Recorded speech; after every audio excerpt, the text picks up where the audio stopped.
Ladies and gentlemen, the beat goes on. Turn it up. What you're about to hear may cause your speakers to explode. Grant's Rock Warehouse is keeping it real in the feed. Get ready in 5, 4, 3, 2, 1, 0. Welcome to Grant's Rock Warehouse, and tonight we are live. Davey Cretin is here. We are going to attempt to review Crispin Glover's one and only solo album, The Big Problem Does Not Equal the Solution. The solution equals Let It Be. We want to hear from you in chat. It'll be interesting. Let's do it. Grant is changing the world one track at a time on Grant's Rock Warehouse. And an attempt is exactly what we're going to try to do, because I'm not even sure how you are even going to approach this record. I'm still kind of baffled by the whole thing. I want to welcome Mr. Cretin to the show. Davey, how are you? Excellent. Thanks for having me back again, Grant. Now, I'm psyched for this one. He's excited because, for one, who was talking about Crispin Hellion Glover, for one?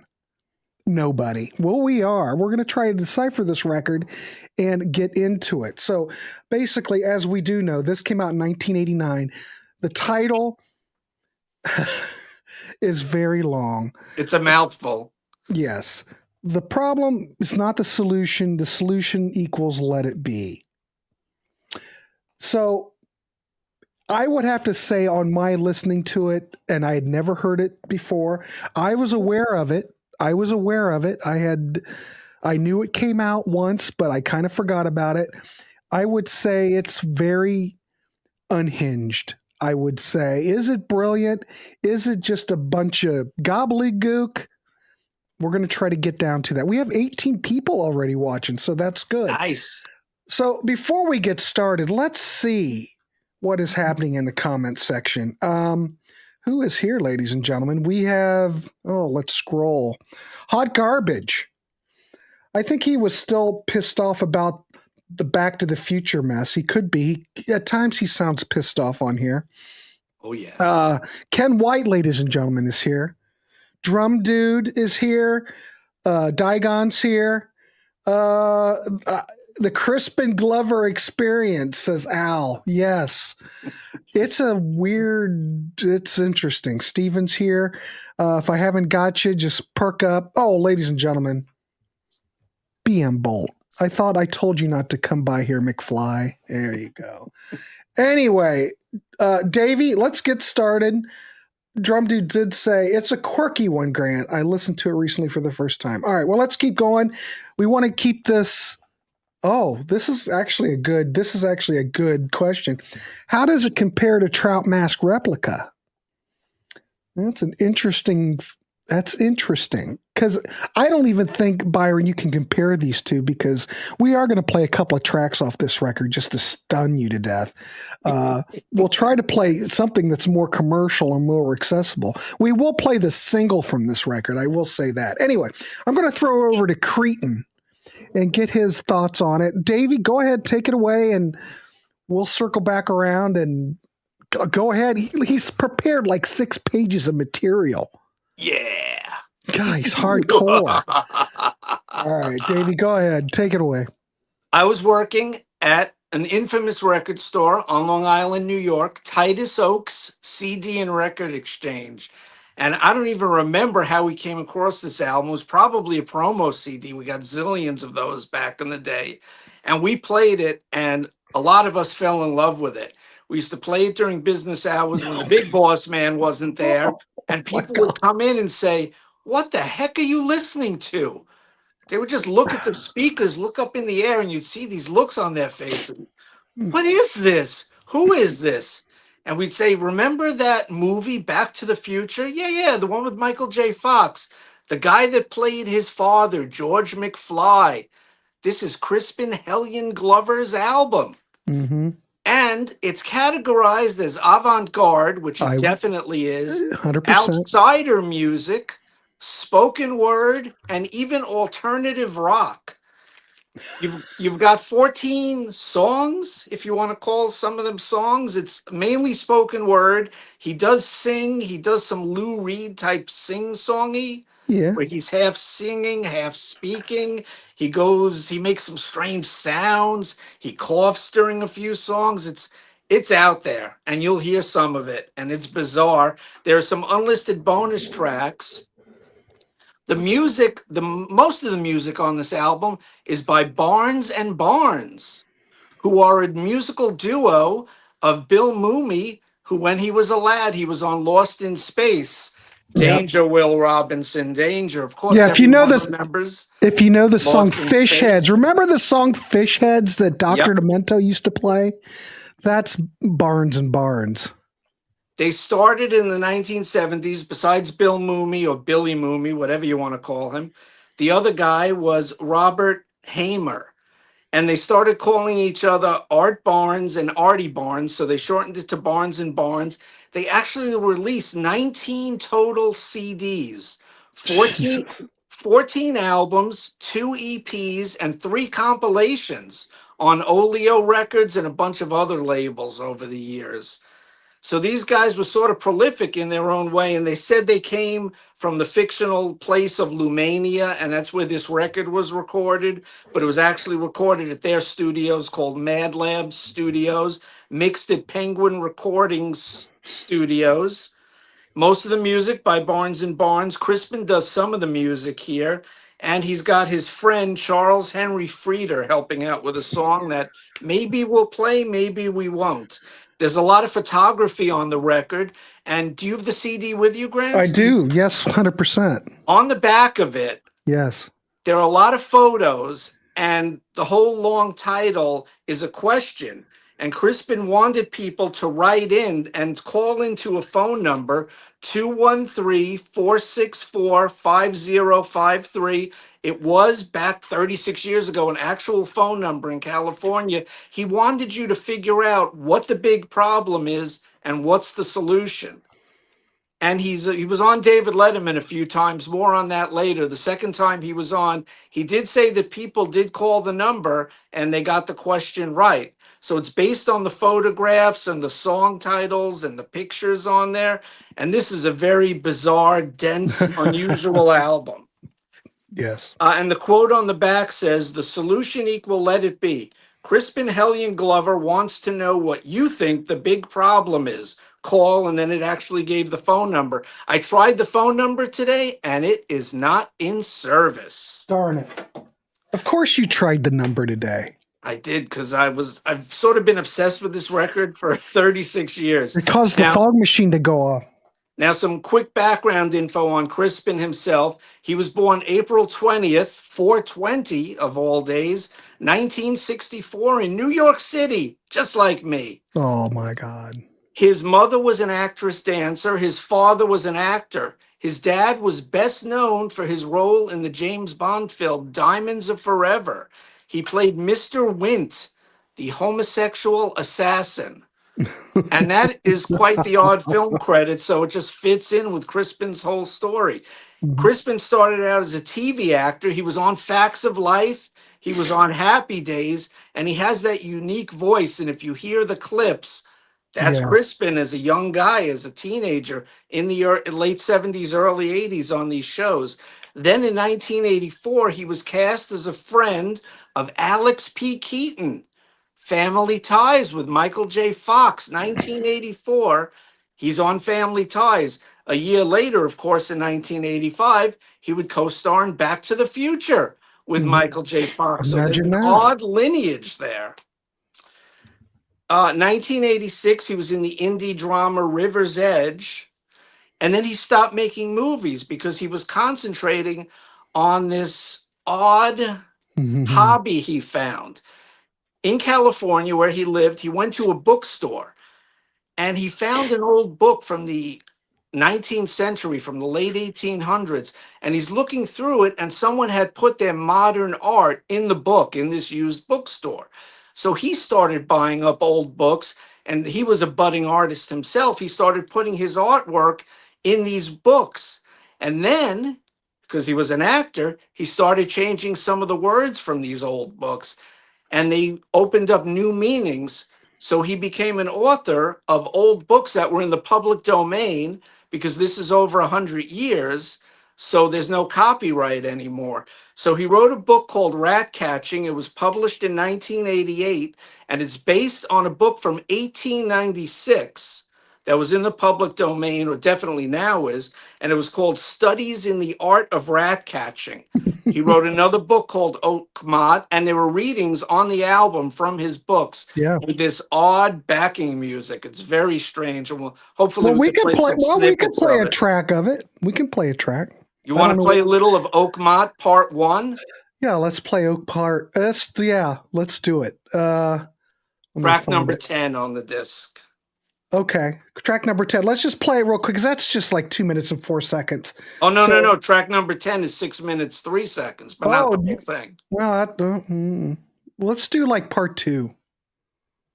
Part 1's better. Well, but you'll get the idea. Here we go. How are you today, Adri? The uncle said in slow words.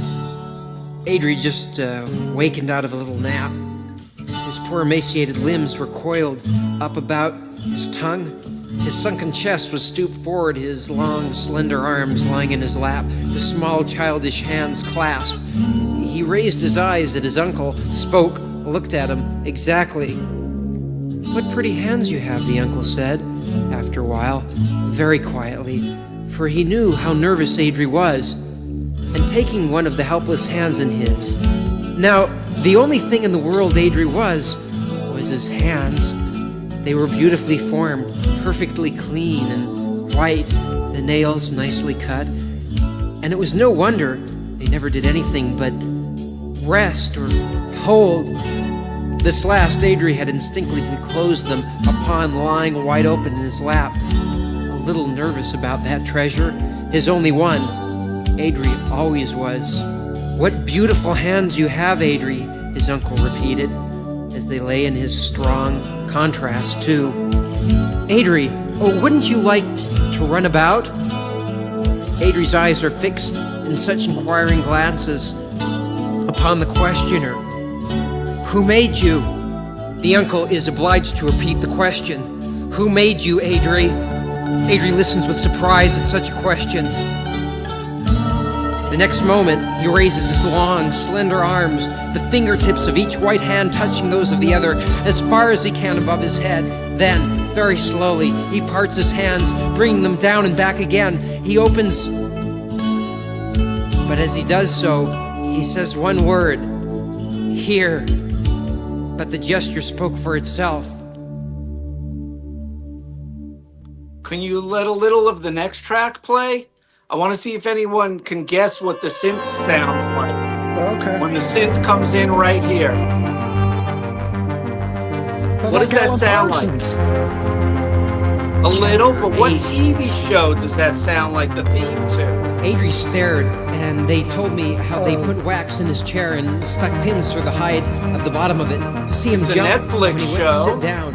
Oh, I couldn't help Stranger laughing, Things. Hubert added. Boom, you got And I it. was afraid of them too, saying another world. Anyway, you get the idea. So, all right. To me, someone from the music department on the Netflix TV show Stranger Things has heard this record because that synth line sounds like the theme to Stranger Things to me.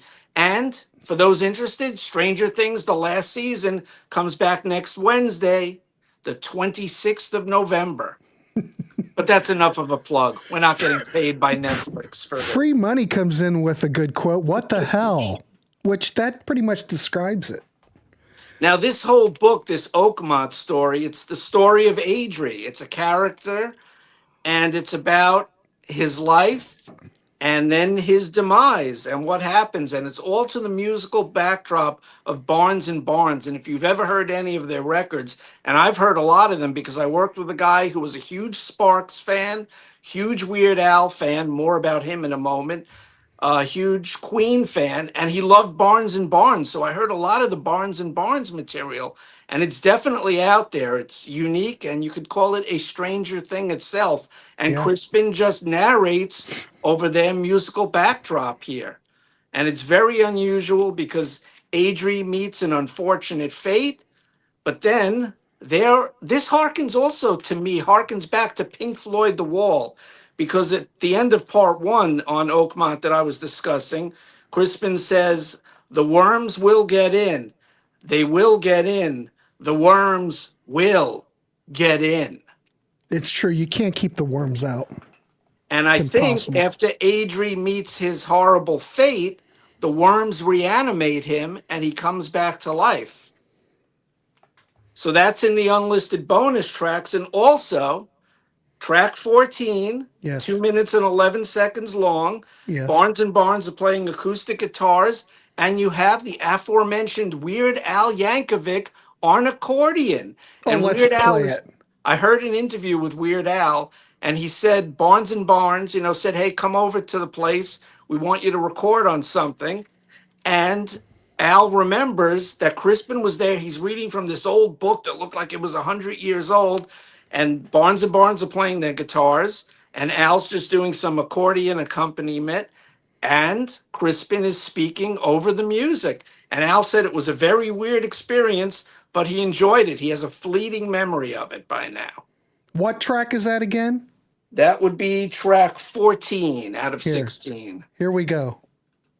All I had to do was draw out my revolver and pop him over, as Hubert calls it. How he jumped when the bullet struck him. Poor fellow. I don't know about his being so poor. Everybody says poor Adri. Mr. Long continues. He does not suffer very much. He can't run and ride and hunt like a man. And he's more dependent on the family than a man would like. If he only knew it. But he doesn't. The very people we pity most, lunatics, idiots, people in the last stages of sickness, are not half as miserable as we make them out. Their case hurts us, looking on more than it hurts them, we say. How I'd hate it if it was I, but it isn't I. It's they. They themselves don't suffer half what we think. There Just he is. so- You can hear him. About the dying.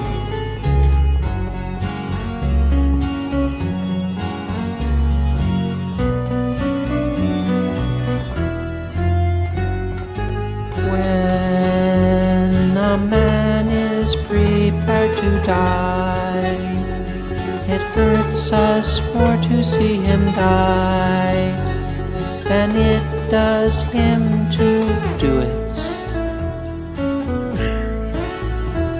Yes, Jeff, say one.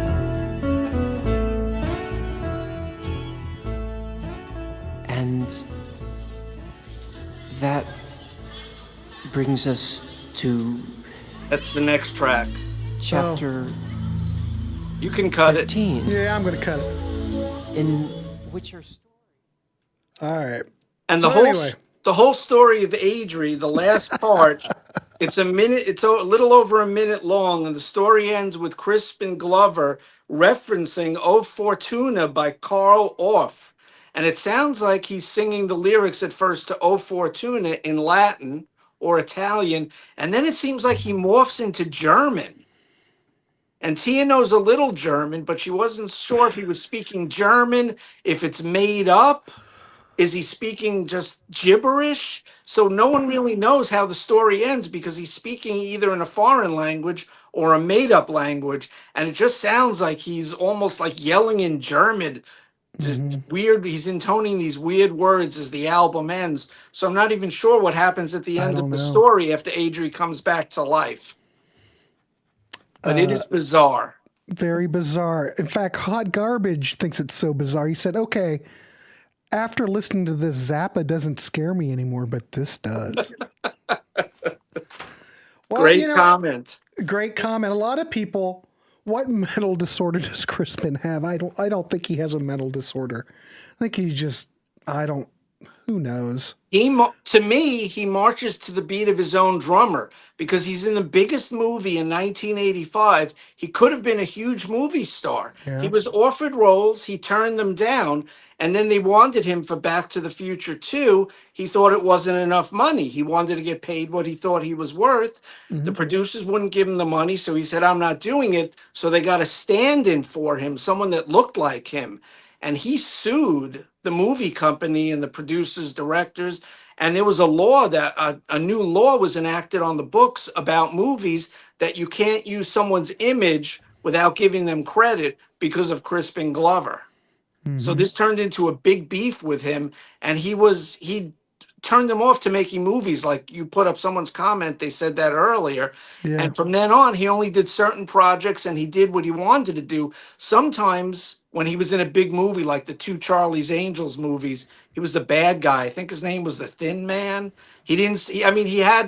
Originally he had dialogue in the film, and he said to the director of Charlie's Angels, McG, if memory serves was his name, he started out in videos for MTV and then he started doing movies. And in this Drew Barrymore vehicle, he said to McG, I think it would be better if my character didn't talk at all. It would make him more ominous and imposing.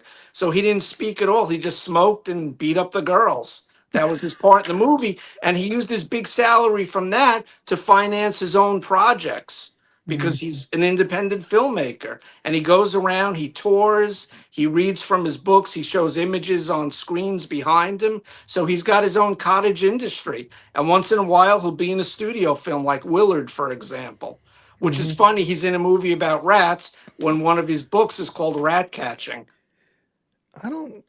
Was he in The Big Lebowski? I don't know, maybe. I think he had a small part in that. All right, yeah, River's Edge. I saw that in the theaters almost 40 years ago now. Jesus. It was like an Time art flies. film back then. It was a heavy drama. Definitely a cult film, like a lot of his movies. Well, anyway, should we play something else? Or how would you like to proceed, Mr. Cretin? Track number 4, the single and the only video from the record. Restless Records gave him money to make a video. So he made Clowny Clown Clown. And after the song, I'll explain how it all ties in together with David Letterman. All right, yeah. Okay. Oh, yeah, the infamous video. All right. Clowny Clown Clown by Crispin Hellion Glover. Here we go.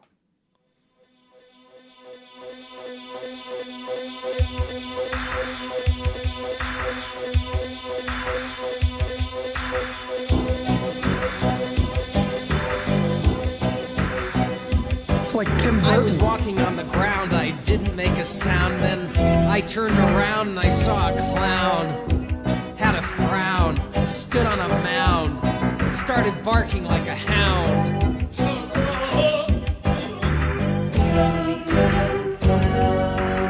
When I came to it, I found he showed me something that was brown. So we became great friends, and late in life, he got sick.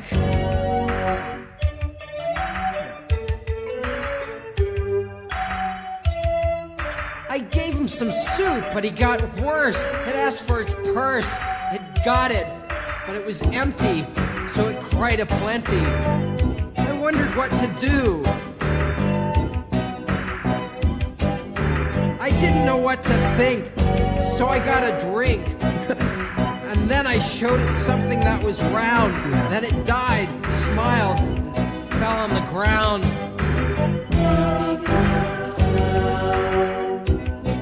Back about those days with the clown, I get teary-eyed and really snide.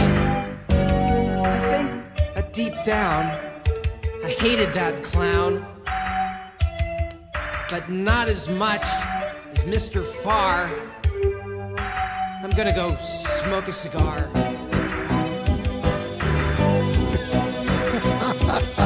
Of course it went platinum double. Walking on the ground, I didn't make a sound, and then I turned around, I saw a clown. Clown. Clowny Clown Clown. I hate you, clown. ugly frown, smiley lips. I think I'll clip you across the nose, clown. Want this cigar? It'll get you real far. Like Mr. Farr. Get it? Mr. Farr? Clown. Clown. See what a cigar will do? Clown. Ugly clown.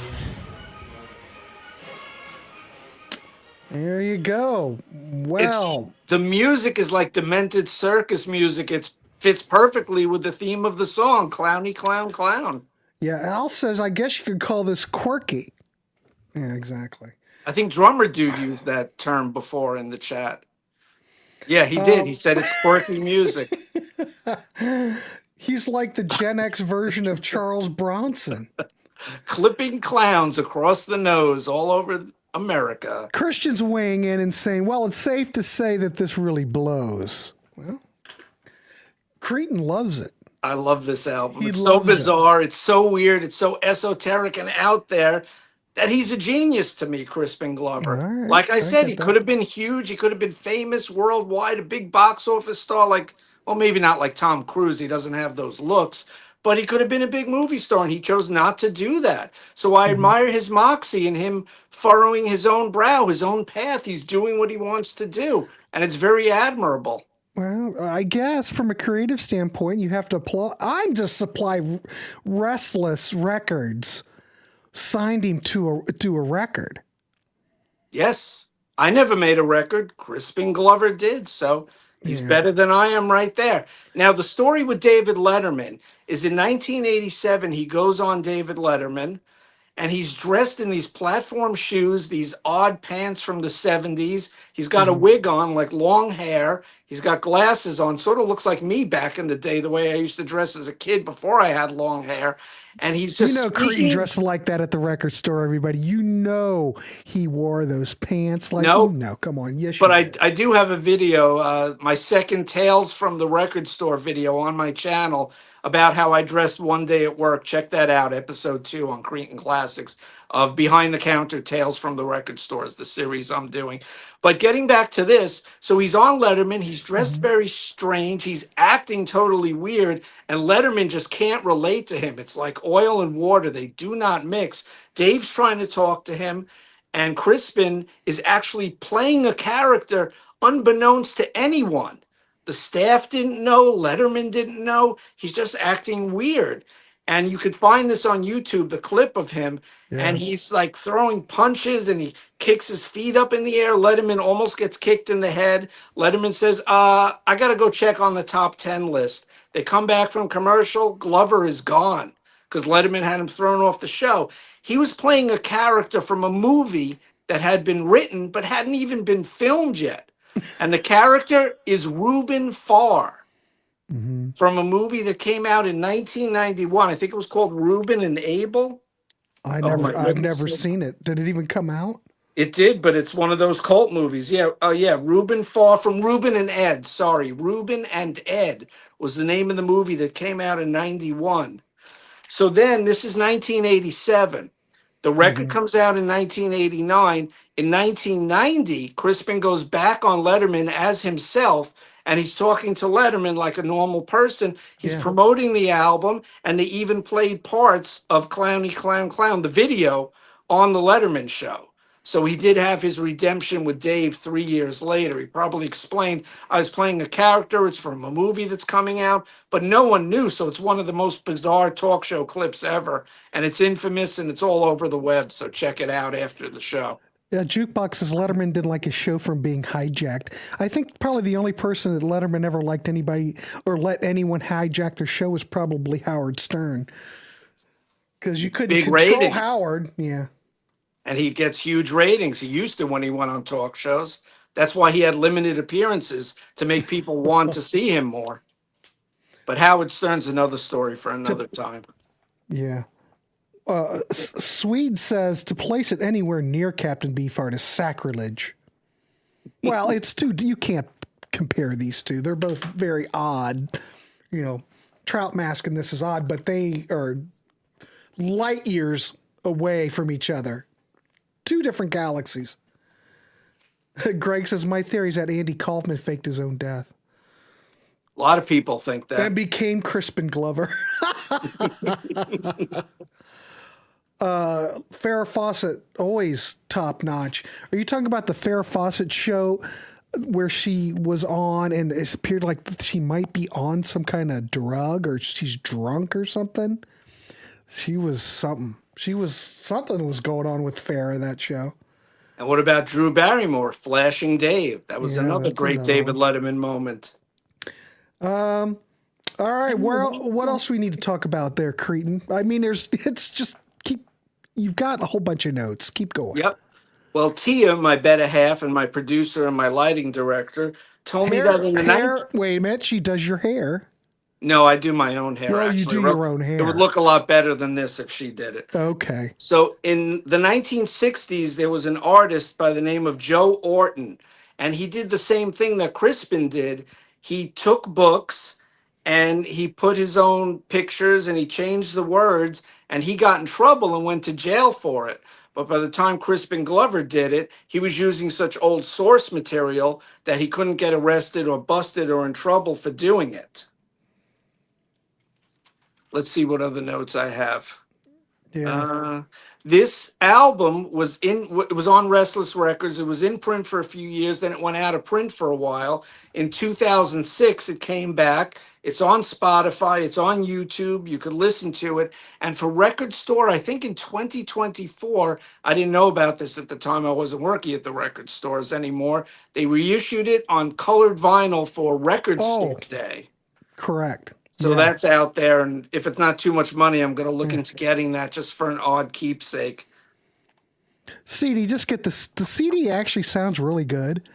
I'm surprised how well it does. Well, we just played it. What I was playing over, the tracks came off of the original Restless CD from '89, so it sounds decent. Now, if you look at the Clowny Clown Clown video on YouTube, a lot of people made comments on it. And one guy states that Crispin Hellion Glover, his name is an anagram. And for you Rush fans, not an anagram for Mongo, but it's actually an anagram for O, the letter O, O lover crisping in hell. And I actually did it in my notes and I crossed out all the letters and it is an anagram. Crispin Hellion Glover, O lover crisping in hell. Someone else made a comment. These are possibly the worst lyrics to Clowny Clown Clown that I've heard ever. Yeah. And then someone below that says, "Do not blaspheme." So this album does have its admirers. People like this album because it's just so zany. It's so out there. It's bizarre. And I've just been a fan of it. It's one of those things. Besides playing this back in the day at the record stores, you might remember, Grant, Rhino Records had a short series called Golden Throats. And it had William Shatner, Leonard Nimoy, and other actors singing or singing like Shatner did when he did Lucy in the Sky with Diamonds. Picture yourself in a boat on a river, just overacting it. And there were these CDs, Golden Throats. Telly Savalas was on there, a lot of actors and actresses. And we used to play those too, and we just roll. And we thought it was the funniest thing, whether we were straight, whether we were not straight while listening to these after work. It was just very enjoyable. And this fit right into the theme because it's just bizarre, avant-garde music. Mm-hmm. Well, Ken, we could have picked something else, but Davey approached me. He said, would you be interested in talking about it? And of course, who in the hell else has ever talked about this record? No one. I figure we document it. At least we've covered it. And people talk about his movies. People talk about him as a filmmaker, as an actor, but not about his music. And Ken, I'm not going anywhere. There's plenty of time. Well, maybe, unless I die. But there's plenty of, we'll get to many. But I just thought this might be kind of fun to look at. Because, heck, I could have gotten it and thought it was a masterpiece. Cretin was talking it up. Look at him. He's excited like a schoolgirl. He loves it. So I thought I'd give it a chance. I don't know if I'd ever return to it. I think maybe in a listening party I might play something just for giggles. But Now, it's interesting. There are 3 cover songs on this record. Yeah, let's. Track 7 is written by Lee Hazelwood, and Yeah. Nancy Sinatra took this song to #1 in 7 countries in 1966, right after Crispin was born there. Horns on this song are by Mr. David Eastley, and it's a cover of These Boots Are Made for Walking. You want to play a little bit of it? Well, let's play a little bit of it because it might be too much for people to handle. It goes off the rails, so it's interesting. It might freak people out. So we don't want to freak anybody. All right, we'll play part of it.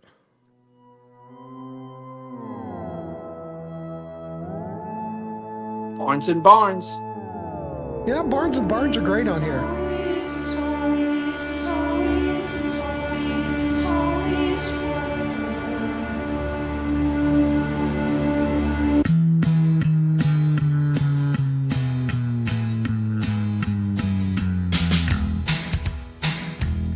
Dig that horrible drum sound. You keep saying you got something for me, and something you call love, but confess you've been messing where you should have been messing, and now someone else is getting all your best. These boots made for walking. I like the trumpet. That's just right. Or trombone or whatever it is. It's trumpet. All over you. I like that bass. Yeah, the bass is good. Yeah.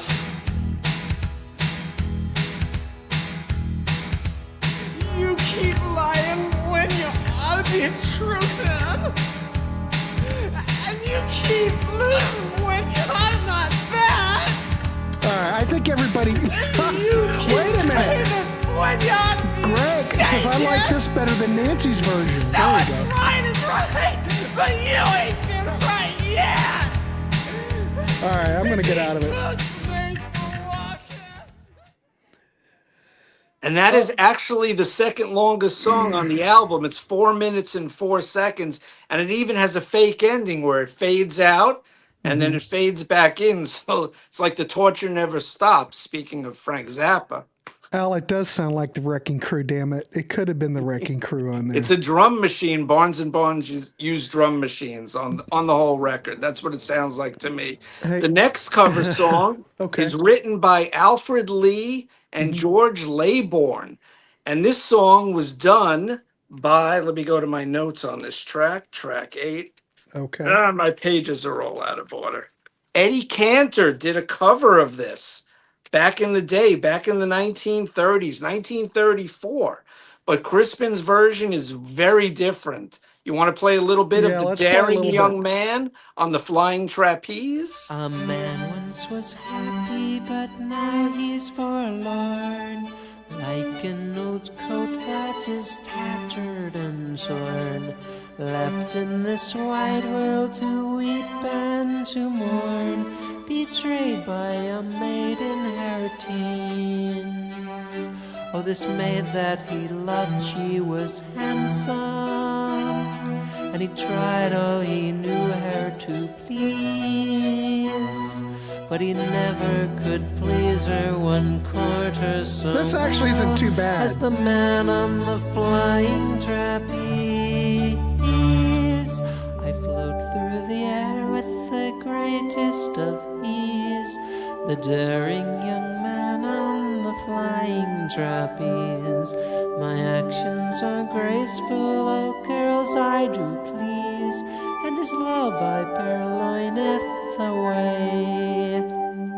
I play with the mist like the cat with the mouse. My eyes would undress every maid in the house.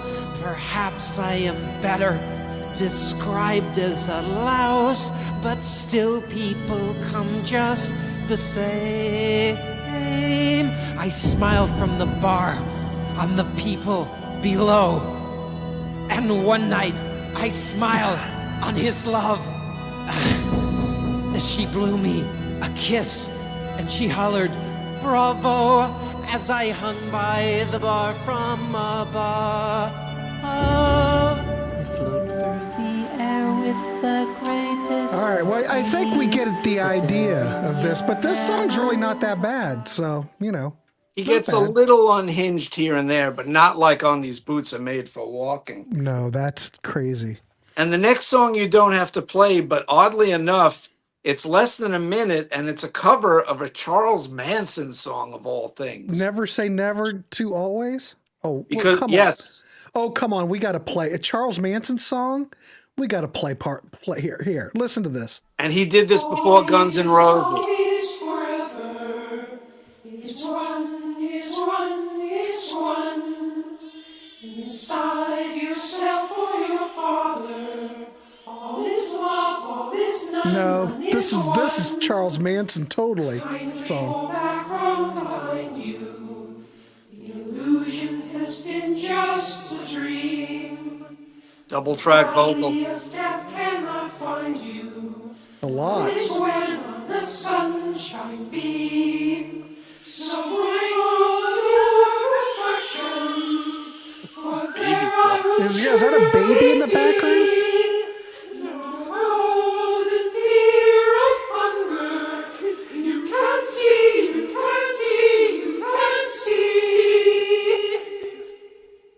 And then it goes into the Oakmont saga, which I love.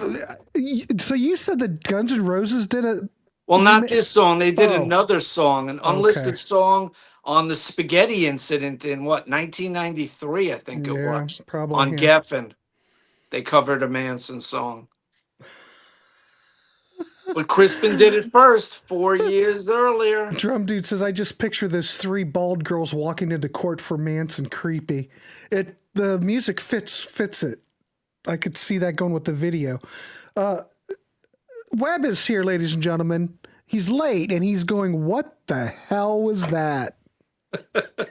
That's what the customers used to do at Titus Oaks when we played this. Leslie Van Houten was pretty cute back then, though. She could still sport a bald head and look good, like Sinead. Nothing compares to you.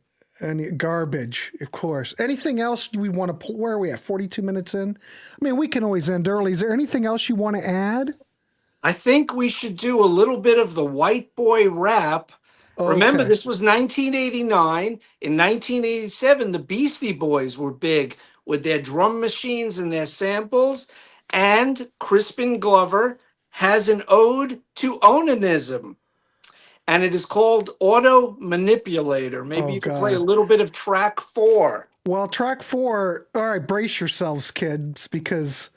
Hold on. All right, track 4, Auto Manipulator. Women are sweet and girls are honey, but beat your meat and save your money.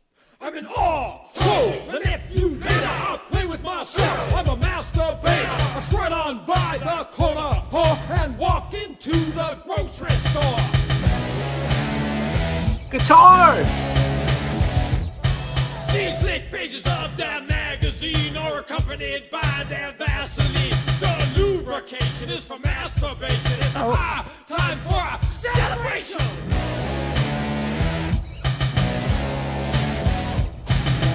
Feeling proud of my slammer beat. I get into the groove, I feel the beat. I'm up against the porcelain on the sink. We lost Greg. I start to blink. Mama, come to say you asleep. I freeze, I don't utter a single peep. I'm an auto manipulator. I play with myself, I'm a cool operator.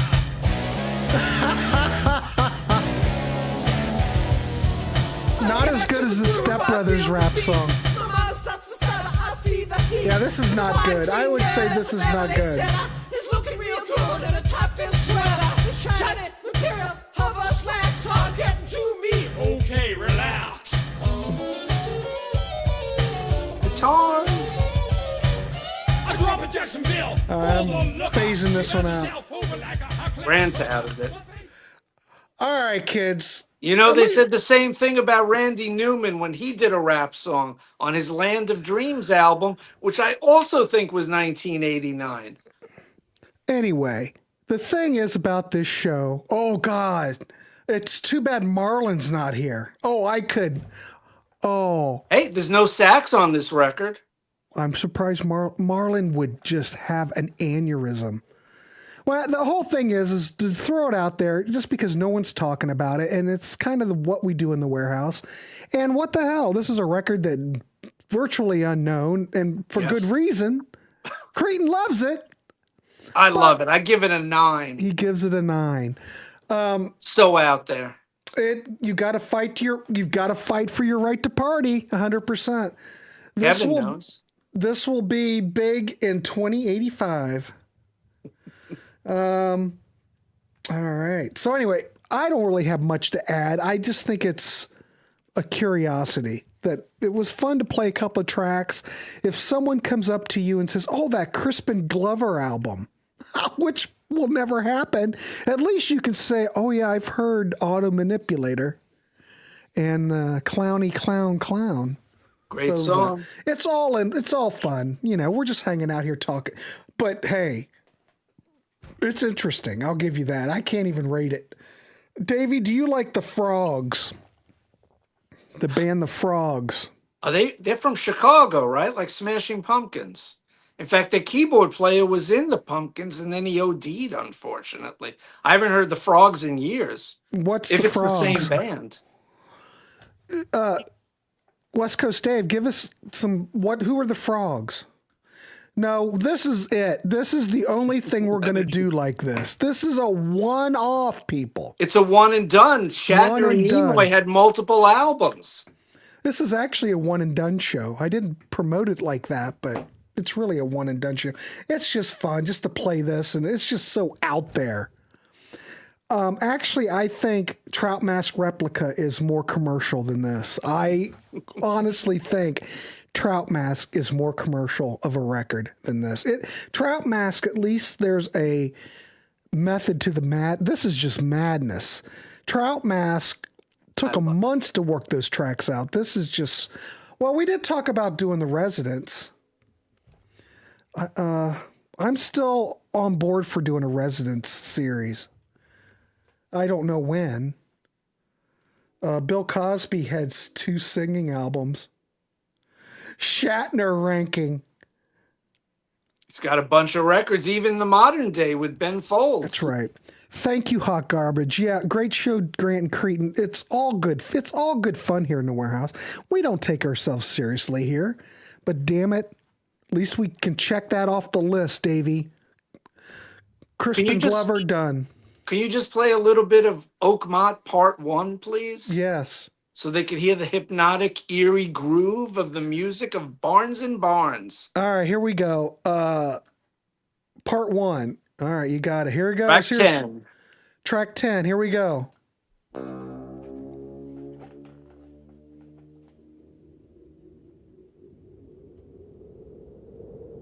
Sounds like...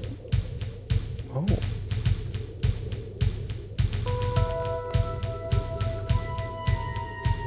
Oakmont, Chapter 1, in which I won't start building the show until Saturday. The friends at Oakmont. Beautiful, beautiful. I never saw anything more perfectly beautiful than this, even in my dreams. If you only knew. Think so? I don't see anything particularly beautiful. This is actually pretty good, though. Listen, see? Every now and then, one or the other stops and lifts up its head and cries. Then, the fair and beardless face, childlike eyes and ways and words, you puzzle yourself to know whether go to that you were 12 or 20. This is Adri. In fact, were it not for his size, as he sat, he might be only 6 or 8 years old. For what we knew, might as likely be a girl with his long hair and small white hands. If it were not for the boy's, or rather the man's, clothing which he wore. It is beautiful. Look at the color continually changing as it played this blows for the before the Halloween wind, the shadows of the clouds flying over the hall. I never saw anything prettier in all my life. I believe I could write poetry about it. Oakmont, What a queer name for one's place. But how beautiful they are, those groups. See what lovely shadows they cast? Suppose it's because the air is so clear, but everything's so bright somehow. And all around, it's the same. All around and around. Chapter 2, in which we are very busy indeed at Oakmont. All right. Yes. Fading it out, Cretin. Very busy indeed. Many things were. So you get the idea, everybody. What that's actually not too bad. I like the Barnes and Barnes instrumentation on it. That's not too bad. Me too. I love it. You could probably knock this down to sounds like Posio. Oh, you saw The Residence, Dave? Oh, he did. Well, I'll be damned. All right. Well, there you go. Let's wrap this dog up, Cretin. What's happening on Cretin and your what's happening with Cretin and your channel? What's going Cretin on? Classics. I just put up a video finally last night. I reviewed the brand new Spock's Beard album, which comes out this Friday, November 21st, which is my birthday. Oh. So this is my birthday Bless show your on heart. Grant's Rock Warehouse. So if you like prog rock, and that last song we played, Oakmont Part 1, I think it's a little bit of prog there. It's got those cool keyboards. Mhm. It's eerie. It's a mood setter, hypnotic, eerie. If you like Spock's Beard, check out my new video on Spock's Beard. Probably later tonight, I'll finally be getting to my Led Zeppelin EP review. And I got more content coming after that. All right, cool. And watch for Grant. Grant will be on Cretin Classics, hopefully sometime in December. And we will be picking Just our let me know. favorite stick songs on Cretin Classics. Yes. So just when you're ready, let me know. All right. Al's going to give it a 7.5. I can't even rate it. It's just too bizarre. You're playing your 1971 Guild S100? I'll be damned. Ooh. The S100. Solid bot. What's the 100? I'm going to have to look it up. All right. Well, let's get out of here. Davey, thanks for doing it. Go over and subscribe to Davey's channel. We will be back with serious music next time. This is just a one-off weirdness, just to educate you kids. Thank you for indulging me, Grant. Okay, the S100 looks kind of like an SG. I know what it is. We've got a 7.5 out of 100 from Dan. Well, that's a bit low. All right. Happy birthday, Cretin. Thank you. All right. Thanks, everybody, for hanging out. We won't shock you again like this again. So keep it clean, everybody. We'll see you on the next one. Have a good rest of your week. Take care, everyone. Thanks. Bye-bye.